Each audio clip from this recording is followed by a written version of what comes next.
This is a crusade. This is a holy war against the deep state. Where are the dictators? Where are the strong men? Donald Trump is our instrument for retribution. I'm going to fight for Christians. I'm going to fight for white people. They have the Great Reset. We have the Great Awakening. And why shouldn't I root for Russia? Because I am. I want to see these people go through misery because of their grooming against our children. After the assailant entered the home asking, "Where's Nancy? Where's Nancy?" Those are the very same words used by the mob when they stormed the United States Capitol. I did nothing wrong. Welcome to the Did Nothing Wrong podcast, where we cut through the noise and help you make sense of the chaotic information space around us. I'm Griff Somke.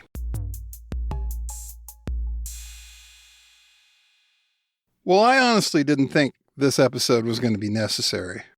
I, being the silly, naive person that I am sometimes, I figured that the sexting underage boys scandal would have been the end of Ali Alexander's long and checkered career as a GOP political operative. Silly me! It seems that Ali Alexander is back on the scene. According to Media Matters, he popped up on a live stream recently and had the following to say. You know, I was talking with another organizer yesterday, and he was like, "How are you feeling today?" And I was like, "I'm feeling great. This is the first January 6th where I can say I'm feeling great."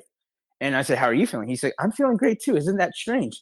I said, I talked to several people today, people waiting trial, other people, just in tough situations.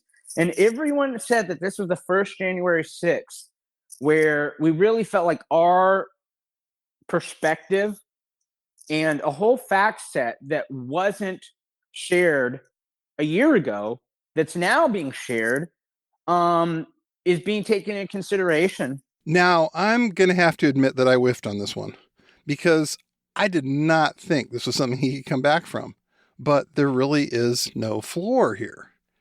We discussed this with Robert Silverman in episode 56, and Robert's encyclopedic knowledge of the internet's worst people allowed him to call this situation exactly. Take a listen. So after the Alex Jones appearance, Kanye's political campaign, as it were, pretty much disappears. I'm not clear from the reporting that's been done, nor have I done any on my own. But basically what it seems like happened, according to their various, posts on social media, is that there was a power struggle between Milo, Ali Alexander, Nick Fuentes, to a sort of somewhat lesser degree, Laura Loomer, also over who actually would be working on this campaign. And when I say working on the campaign, I mean getting to slurp deeply from the gravy train that is Kanye West paying for this stuff. Yeah, exactly. Chief Minder. Yeah, there was a fight between Milo, evidently, and Karen Jorno. Also, he billed Milo for $100,000 for consulting and various travel fees and something else. There was a question about what percentage of that constituted actual work. I think he only got something like $40,000 for his weekend just hanging out with Kanye. Meanwhile, this has somehow angered, Ali Alexander, who feels like he should be the one leading this campaign and also presumably getting paid large sums of money to do absolutely nothing with this. Basically, there was a sugar daddy out handing out candy. And all of these people were desperate to be the one getting the most candy.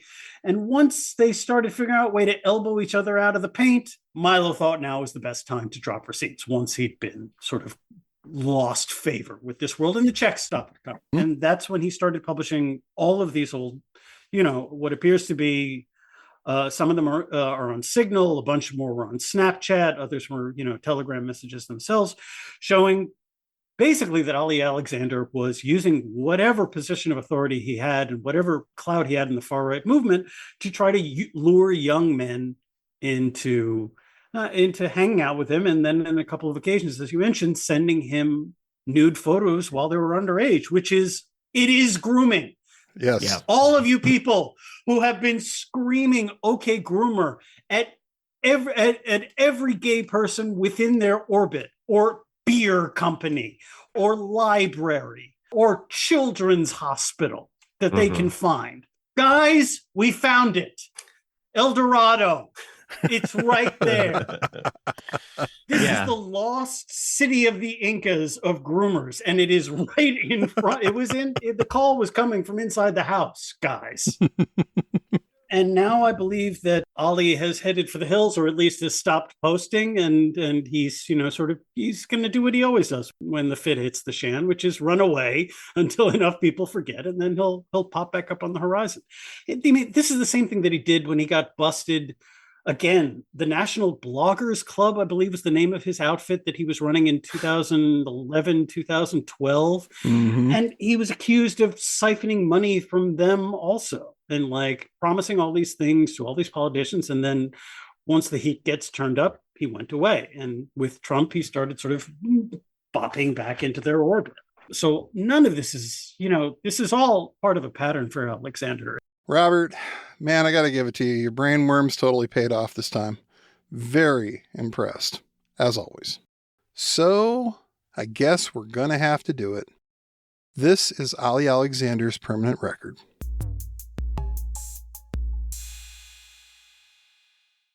So, the first thing to know about this guy is that he wasn't always known as Ali Alexander.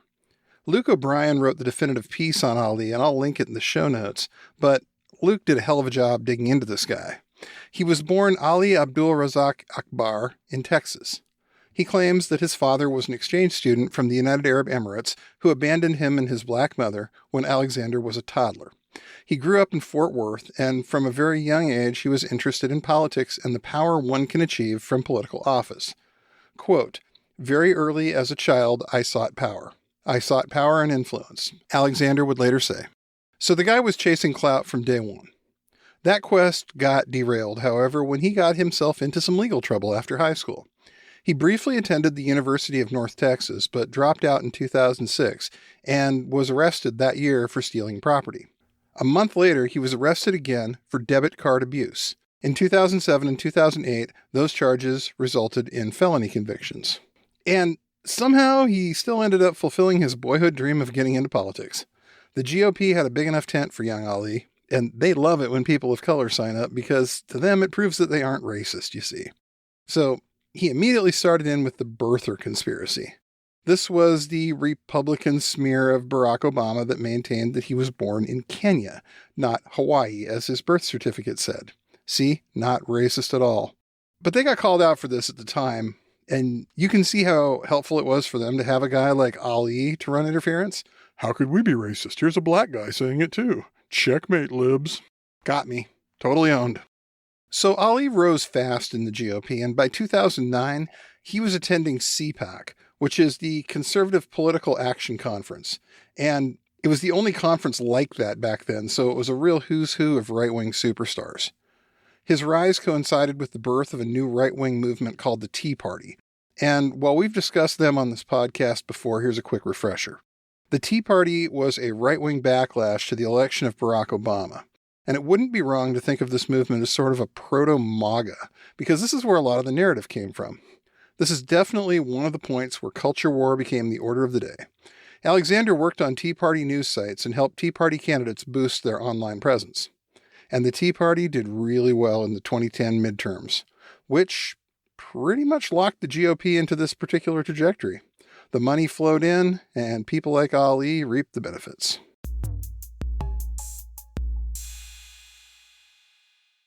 We're trying to determine what role, if any, a longtime Republican operative named Mike Roman is playing in your campaign, either officially or unofficially, and what role does Matt McBain have in your campaign?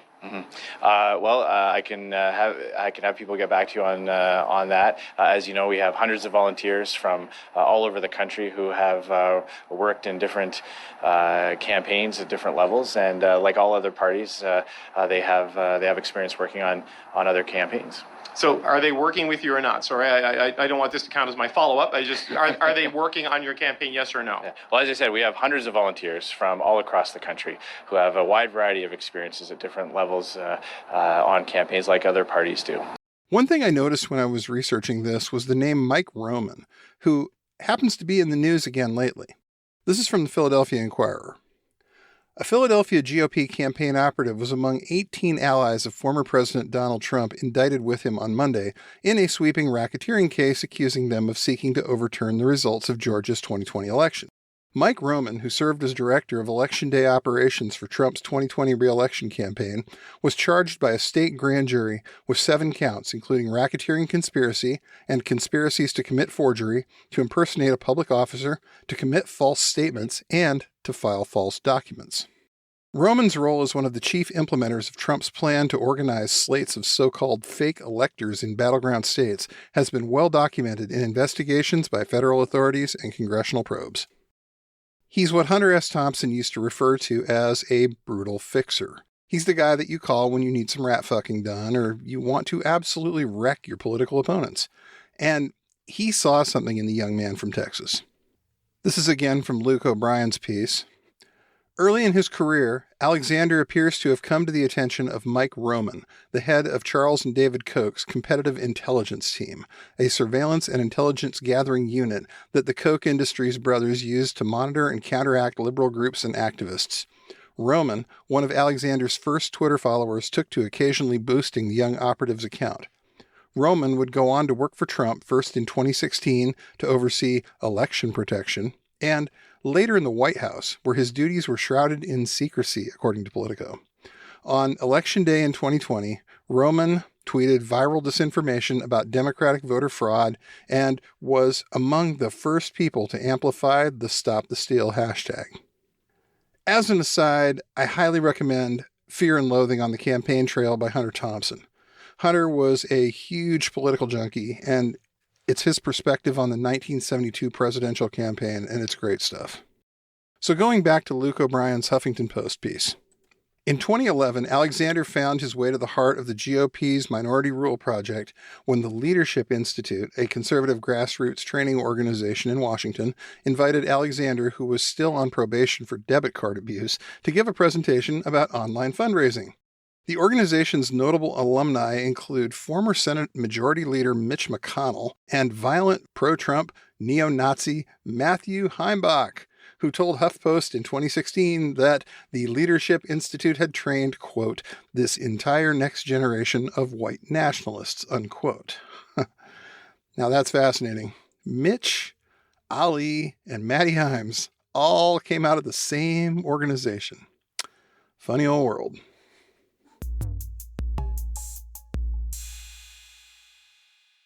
Good evening, everyone. I'm Camille Whitworth. We've been busy keeping you up to date on your Commitment 2014 election results. We have just gotten word from the Associated Press that Bill Cassidy has won this race. We want to go to our anchor, Sulla Kim, who's standing by in Baton Rouge for us right now at Cassidy headquarters. Sulla? Hi, Camille. You know, the party was started around 7:30 tonight, and it is just getting underway. It's getting livelier as the night is going on. As you can see, this is the private room where all his closest fans and supporters and donors have been gathering. It's been picking up momentum, getting steam as night is going on here. You can see Cassidy was in there earlier today. He shook hands. He said thank you to all his supporters, mingled a little bit. Then I saw him walk out of the room, and he just went upstairs about 15 minutes ago with his family. He went upstairs, but he seemed pretty confident. He was smiling. He had a team of his campaign managers and family and friends behind him, but he was smiling and he looked very confident. Apparently that's how he was all day as well. And again, as you mentioned, AP just announcing that Bill Cassidy has won this runoff election. That means that the Republicans now gained 54-seat majority in the new Congress. This is a sweeping change dramatically across the state and across the South here, and Louisianians definitely have spoken tonight. One of Ali's first big rat-fucking projects took place in Louisiana in 2014. He teamed up with James O'Keefe, formerly of Project Veritas, as well as Gavin McInnes, who founded a little group called the Proud Boys, to go after Senator Mary Landrieu, who is a 3-time incumbent Democratic senator, entering a runoff with a strong Republican challenger in Bill Cassidy. They released a heavily edited sting video, in which they did the Project Veritas trick of surreptitiously filming some normal everyday event and implying something really terrible had happened. The video, combined with some misleading robocalls and a whole lot of Koch brothers money, accomplished its goal, and Ali Alexander cemented his reputation as a rising star.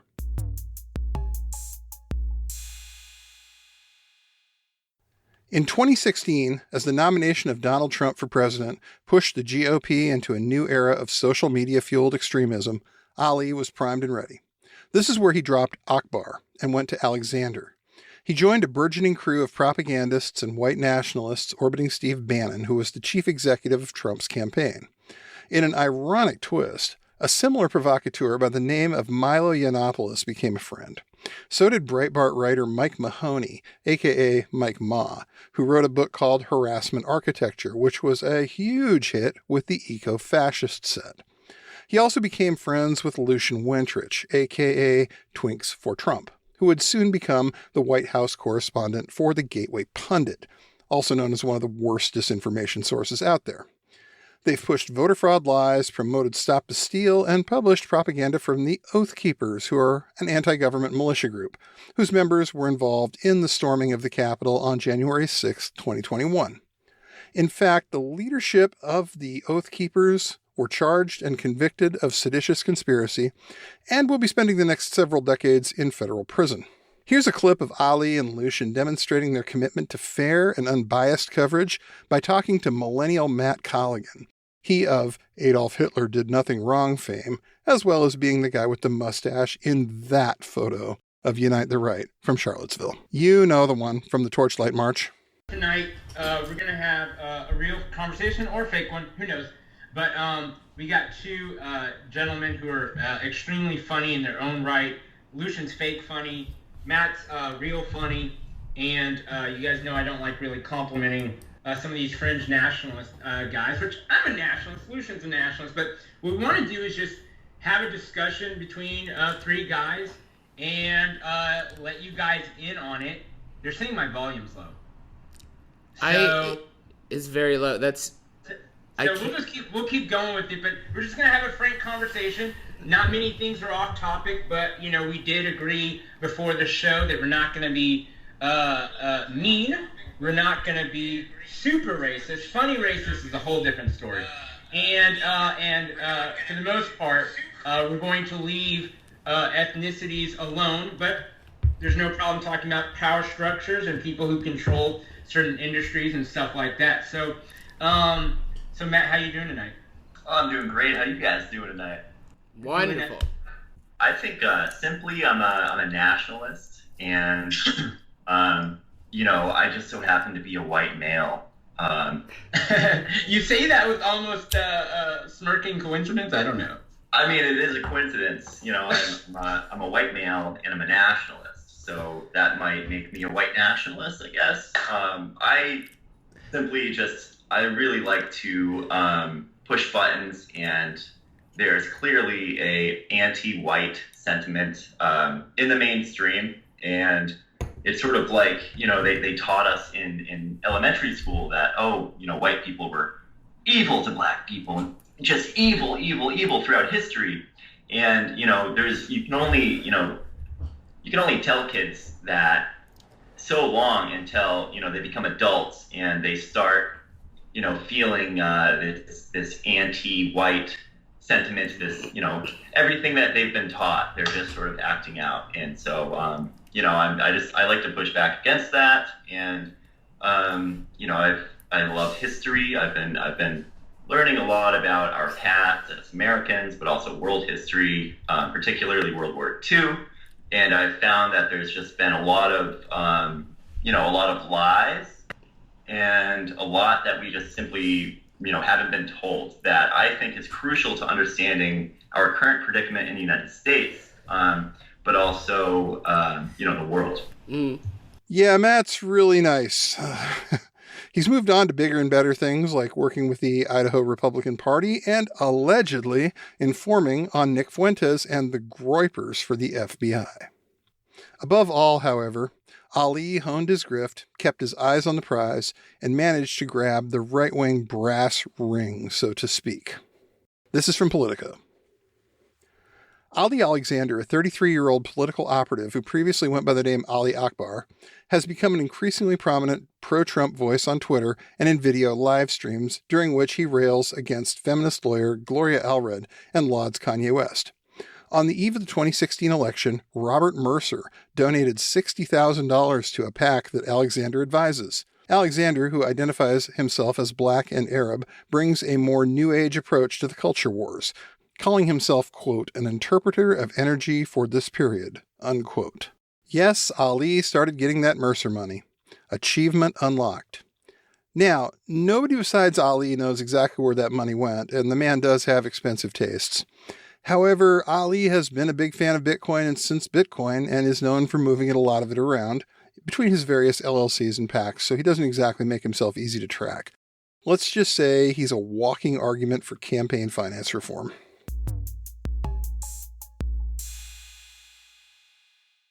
In early 2018, it came out that Twitter's CEO Jack Dorsey was meeting with Ali, of all people, supposedly about conservative free speech.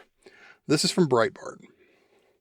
The CEO of Twitter and Square, Jack Dorsey, and I have been talking for the past several months, declared Akbar in a statement. I personally like him, but that matters less than the talks we're having about a shared future where people with different beliefs can exist on the same platform.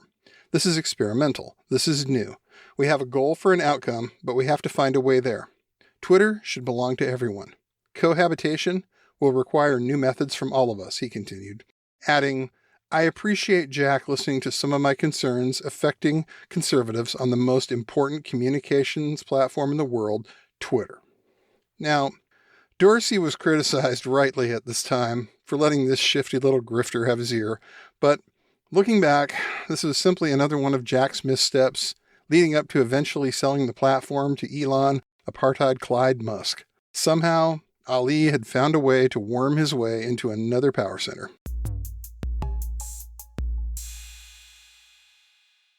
Pretty intense. We're taking security very. Yeah. And just going around. Of course. Yeah, no, I'm literally wearing the bulletproof vest right now. Yeah, I don't think we're going to need it, but, you can never take too many more. Yeah. Okay. Yeah. All right. Meaning, bye. In 2019, Ali teamed up with Laura Loomer and Jacob Wohl to investigate vague allegations about Minnesota Congressman Ilhan Omar, but in reality, the whole thing came off as another excuse to fundraise from their ever-gullible supporters. We were even treated to the ridiculous visual of Ali Alexander walking around their Airbnb while wearing a bulletproof vest. Once again, Ali's talent for creating a spectacle, and his utter lack of shame, became his most effective money-making skills. Ali Alexander, national organizer for StopTheSteal.us. Good to see you, Ali. Thanks so much for coming on. There's so much to really go through here, these swing states. I think of Michigan right now. I believe that's the latest one. What are you hearing there? What are you seeing? Well, we're hearing a lot of irregularities. Unfortunately, the Trump campaign is collecting reports of fraud. We're empowering voters to take their civil rights very seriously and putting these in front of judges. But we're also collecting that information at StopTheSteal.us. Sean, I think that this is the biggest steal that we've ever seen. I'm reminded that JFK actually stole the White House from Nixon, and Nixon graciously conceded, as they say in D.C. circles. Donald Trump's a fighter, and we're here in Washington to back him up, bringing thousands and thousands and thousands of people this Saturday for our march. Stop the Steal was originally the brainchild of longtime GOP ratfucker Roger Stone during the 2016 Republican primary. The idea was that the party establishment was going to do everything possible to prevent Donald Trump from getting the party's nomination for president. Thus, Stop the Steal was Roger's idea for a pushback campaign. It was briefly revived in Florida for the 2018 gubernatorial and senatorial races, but it really caught fire on September 7th, 2020, when Ali went live in a now-deleted Periscope broadcast as his fellow information terrorist Jack Posobiec began pushing the hashtag. Alexander said he was compiling a database of Trump supporters that he can dispatch to election offices to interfere in the ballot counting. He later released a website and an app to build that database. He said, at the time, quote, "In the coming days, we will launch an effort concentrating on the swing states, and we will map out where the votes are being counted and the Secretary of States. We will map all of this out for everyone publicly, and we will collect cell phone numbers so that way, if you are within a 100-mile radius of a bad Secretary of State or someone who's counting votes after the deadline, or if there's a federal court hearing, we'll alert all of you where to go." Unquote. Just hours later, pro-Trump Facebook pages, possibly run by Alexander or Posobiec or others involved, began using the phrase "Stop the Steal" as well. JustSecurity.com has a great timeline of events related to Stop the Steal, and I'll link it in the show notes as well. In the weeks to come, Trump himself endorsed the idea that the Democrats were planning to steal the election, and he made that allegation one of the main pieces of his campaign to confirm Amy Coney Barrett for the Supreme Court vacancy created after the death of Justice Ruth Bader Ginsburg. The rhetoric continued to escalate in the days leading up to the election, and when Trump lost on November 3rd, all hell broke loose. Groups such as the Proud Boys and Oath Keepers made threats to the incoming president-elect, and Ali began to collect names and donations from his Stop the Steal website. He, along with conspiracy theorist Alex Jones, fellow provocateur Weird Mike Cernovic, and young neo-Nazi Nick Fuentes, also staged rallies in Washington, D.C., Georgia, Arizona, Pennsylvania, and Michigan in order to try and get pro-Trump slates of electors sent to Congress from those states. Americans, every race, color, and creed, you are amazing! He's going to go over. Who's going to be ready to storm the Capitol with us in a couple of minutes? Peacefully. USA! USA! USA! USA! USA! USA! USA! USA! The speeches at these rallies got extremely heated and concerning. This is a battle between good and evil. We're here for a fair and honest election. Hey, let me hear you today. We're going to get loud. Trump won the USA! Trump won Arizona! Stop the steal! Stop the steal! The vote was not legitimate. We want a fair and transparent vote for the American people, and that's why we're out here. That's true. These men and women that died for this country to stop communism being spread across this country is being infiltrated in this country right now through the legal process and the electoral process. Are we going to stand for that? There was a consensus that there was going to be a big rally, a, quote, wild protest, unquote, on January 6th, the day Congress certifies the Electoral College results. And there certainly was a wild protest. To publicize the event, Alexander set up the website wildprotest.com. And let's not lose sight of the fact that Ali made a lot of money here. This is from Mother Jones's story, Meet the Operatives Who Profited from January 6th. New evidence shows how political professionals made big money organizing the rallies that preceded the riot, by Dan Friedman. Stone may have coined Stop the Steal, but Ali Alexander, a far-right activist with past convictions for financial crimes, effectively seized the slogan in the days after Trump's defeat. Alexander launched his own Stop the Steal entity as an LLC in November 2020. Unlike other rally organizers who solicited donations from Trump fans, Alexander never set up a nonprofit. He thus had almost no requirements to report his funding. Using a personal website and later the Stop the Steal webpage with a donation link, Alexander raised money directly. Alexander brought in more than $500,000 in the weeks preceding January 6th, a person familiar with his fundraising said. Alexander told the committee in a December 2021 interview he didn't know how much money had been raised in late 2020 because a bank account he controlled had been shut down. He didn't respond to inquiries. Yet again, Alexander found a way to really get paid. Remember, for Ali, if it doesn't make dollars, then it doesn't make sense.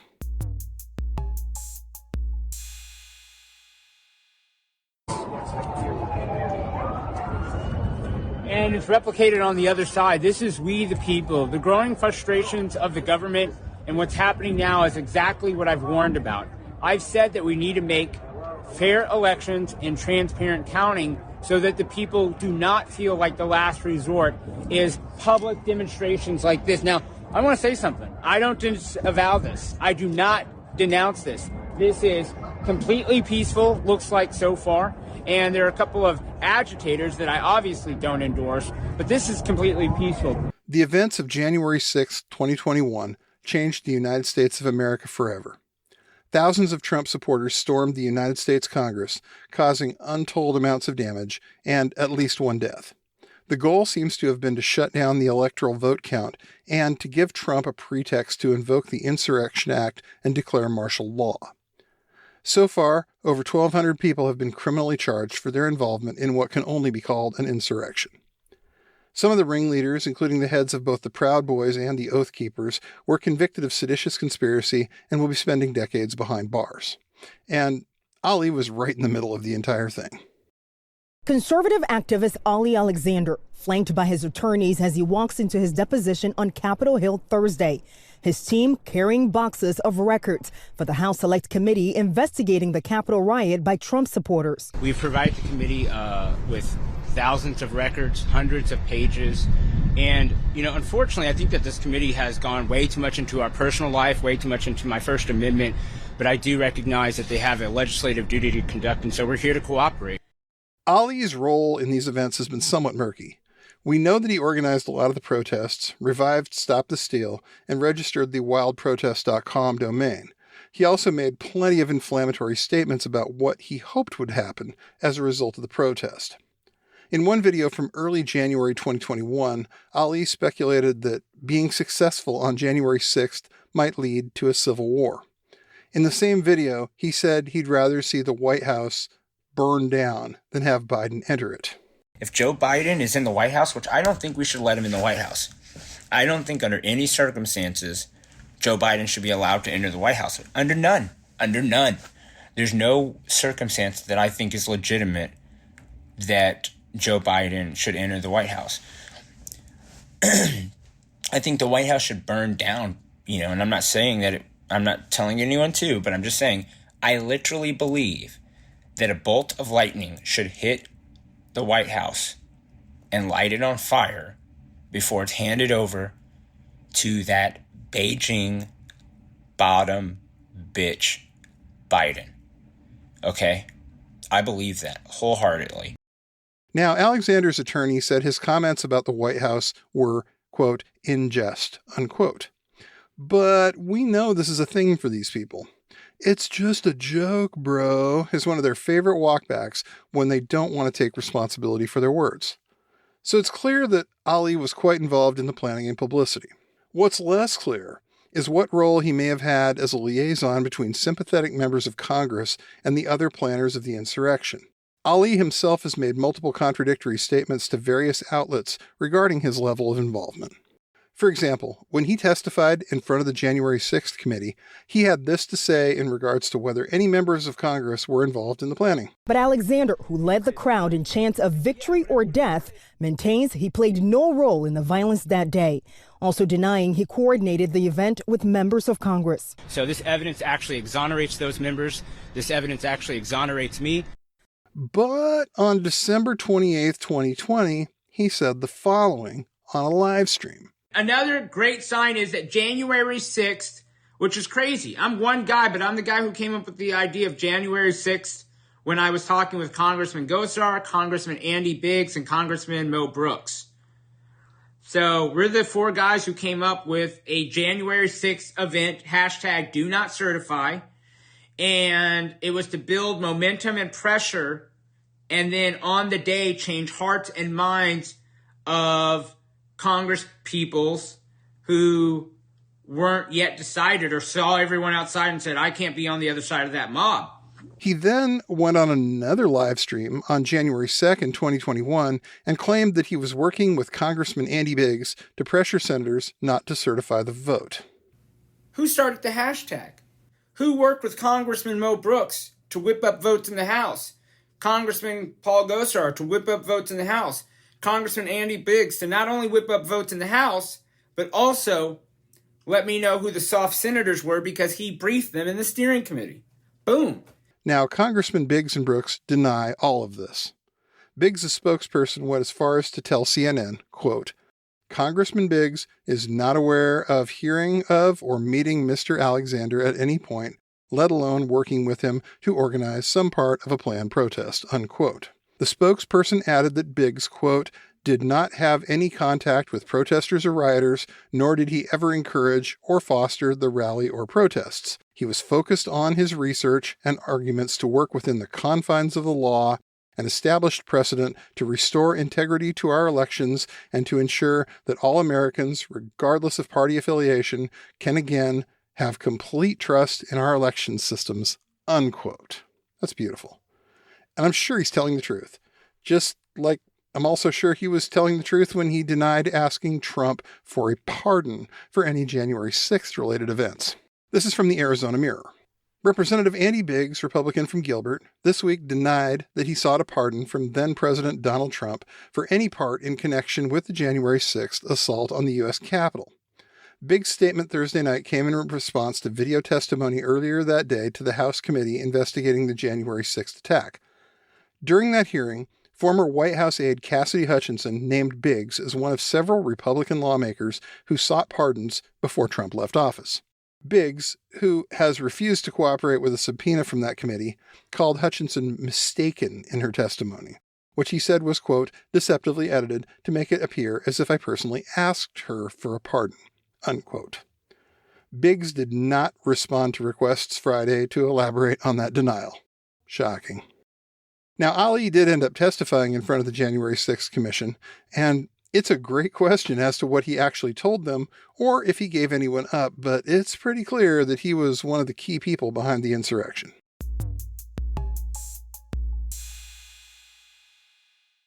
After that, Ali went to ground. He would disappear for weeks at a time, popping up with the occasional paranoid live stream about the globalists, the J6 committee, the mainstream Republicans, and how they were out to get him, as well as comparisons to the persecution of Jesus, as well as the ever-present appeals for money. You cannot kill me and separate me from my movement. I am the father of dragons. The father of dragons. I red pill celebrities. I create nationwide movements. I make members of Congress shake. And I'm telling you, if that muscle bitch mentions my name in a neutral way, I will pluck her from Congress. So now I just want everyone in the world to dare me. Just dare me. Because for the first time in a 15-year career, I owe no one nothing. Nothing. And I have access to everything. They thought that they could contain my power levels.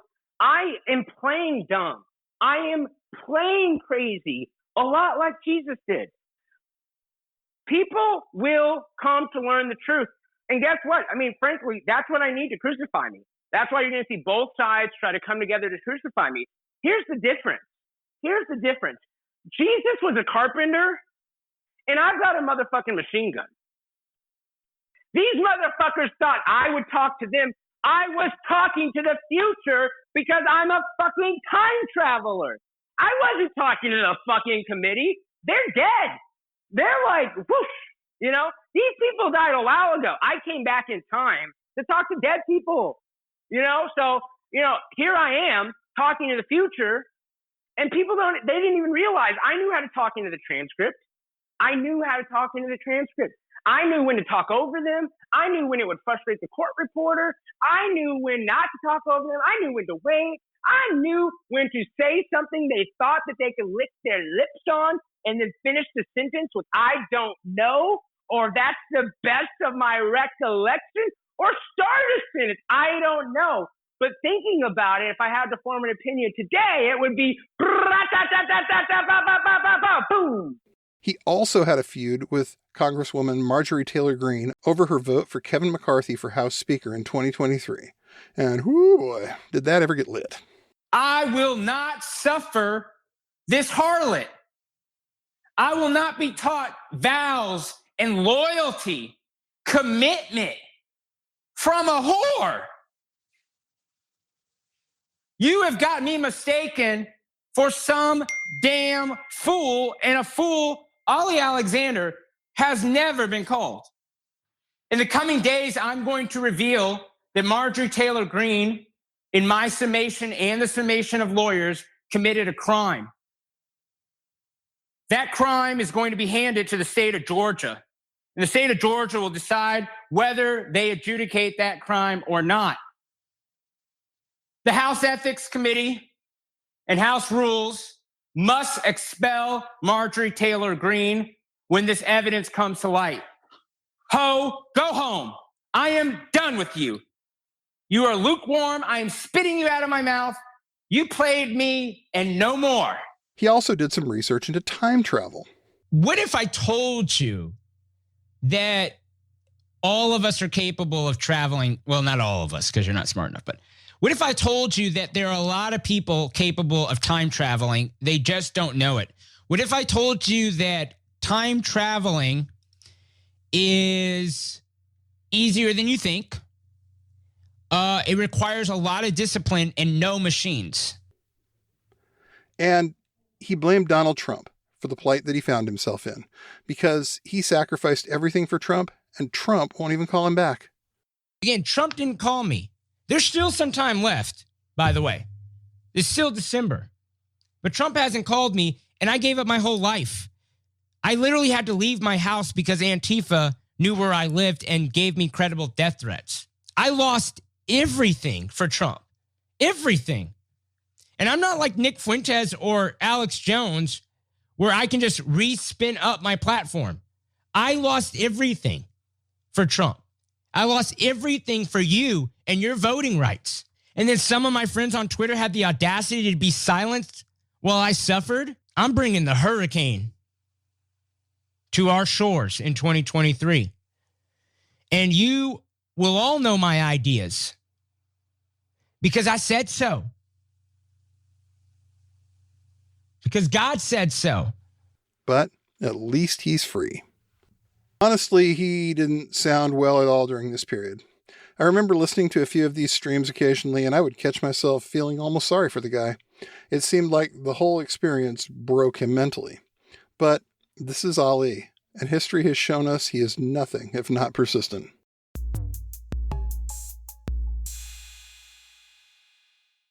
You keep up the good fight, and we'll all be back on Twitter in a few weeks. Yeah, as you said, we got some scores to settle.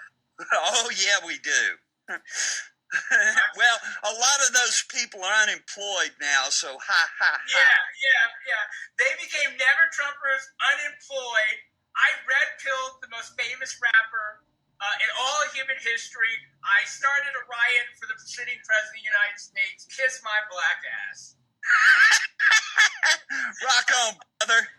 Somehow, Ali Alexander got hired by rapper Kanye West, along with Milo Yiannopoulos and Nick Fuentes, as some sort of advisor to his abortive Ye 24 presidential campaign.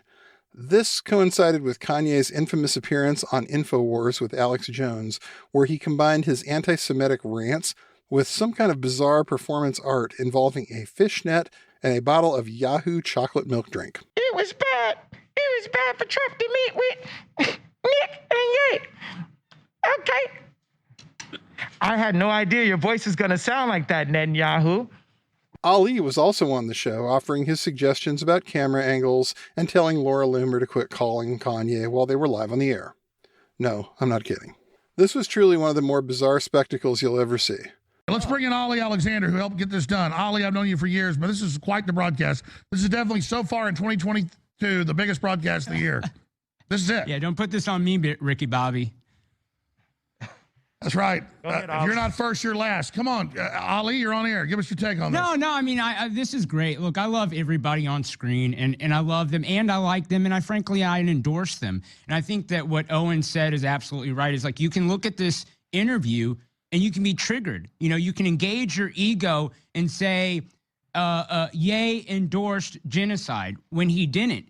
You could look at this broadcast and say, Nicholas Fuentes is a 23, 24-year-old, secret dog whistling KKK Nazi. But that's also not the case. You could say that Alex Jones and Owen Schroyer are actually platforming hate, but that's not what's going on at all. And I think what's powerful about this broadcast, I really think that we're making narrative history, is that we're breaking the Overton window.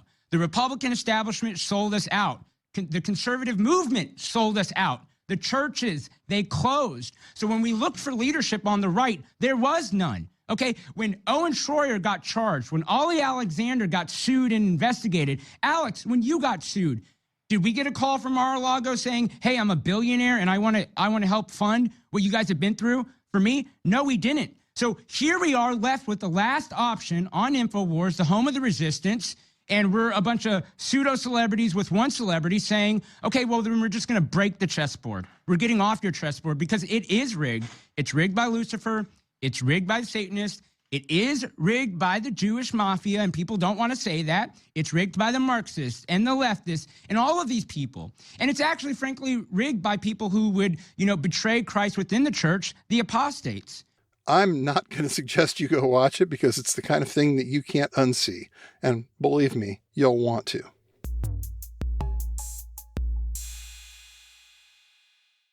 Unfortunately, the dream team that Kanye surrounded himself with couldn't last, and Ali fired Milo from the campaign.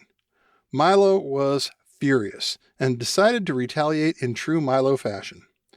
One thing you got to know about all of these people is that they all keep dirt files on each other. So while Ali was dishing out receipts to paint Yiannopoulos as having spent campaign money inappropriately, Milo decided to go way back into the archives and drop what can only be described as a nuke. You see, for years there were rumors about Ali's sexuality, and he wouldn't be the first GOP closet case by a long shot, but evidently it got worse. Milo was able to produce witnesses who claimed that they had been promised money, jobs, and political favors for sending explicit photos to Ali. Now, this is scummy, but several of them were underage, and Ali was definitely aware of this. He tried to cover his tracks by using Signal's disappearing message feature, but some of it took place on Snapchat. This was enough to make Kanye fire him, and Nick Fuentes ended up having to disavow Ali. And that was that. Ali went dark on Telegram on April 18th, 2023. Not a word from him for the next 6 months. And then, on December 9th, he's back, and posting again like nothing ever happened. This time, he's mainly focused on January 6th, which is probably fair since he spent as much time as anyone making it happen in the first place. One very interesting thing I noticed when I was researching all of this is that his Telegram channel has been scrubbed from November 2020 till mid-January 2021. Can't imagine why. So you ultimately need someone. The reason why we talk about the hero's journey or the transcendent figure, the Gandhis, the MLKs, the Jesus, the Socrates, the Ali Alexanders, the Ye's, the Nick Fuenteses, is because there's something wrong with us. We enjoy this world, but we have trouble fitting into it. And our trouble fitting into it is what keeps us mostly uncompromised. And so we're not free of sin. We're not whatever, but we don't end up getting compromised because we would rather be a martyr. So it seems like there's really nothing you can do to get yourself completely banned from MAGA and GOP politics. At least not when you're Ali Alexander, who proves once again that he is indeed the bad penny of Republican political operatives, who truly believes that he is a great man, that he is born to be king, and that the world will never truly understand his genius. And maybe he's right.